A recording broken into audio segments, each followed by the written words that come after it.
Hello parents! Today for our parenting moment, we'll be talking about service and how it is about helping others. This is our focus at Longview Chapel this week, and I want to take a moment to think about how we can help each other in the home.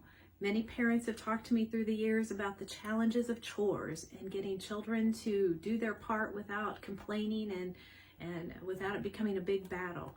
So I want to mention to you today that maybe we think about how we phrase the word chores and instead call it service. How do we serve each other in the home so that our family functions better? Changing that language just a little bit can make all the difference in the world.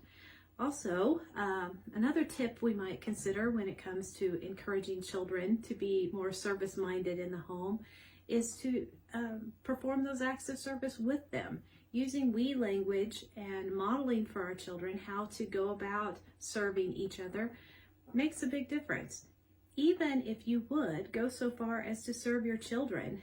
The example that we used earlier this week of washing feet, when Jesus turned the tables and turned around and began serving his disciples rather than them serving him, the message of love went deeper into their hearts and their beings. So one thing that I used to do with my children when they were younger, when I would be so upset about how messy their rooms were, is that I would walk in and I would say, hey, how about I help you with this? Looks like you could use a little help. Now I would caution you about wanting to go and clean the room your way, but to take some time and say, how can I serve you? By saying, would you like me to hang up the clothes or fold them? Would you like to hand them to me, or would you like to put them on the hangers yourself? Would you like to vacuum, or would you like to dust? So working together, what I found whenever I would do that is it would become a wonderful bonding experience by doing that project together, by not being mad and angry and yelling and screaming about it, but by truly willing to help my children to learn to clean their rooms, to show them they're not in it by themselves and alone.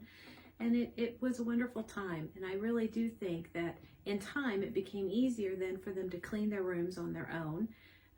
Although sometimes they would come and say, hey mom, would you help me clean my room?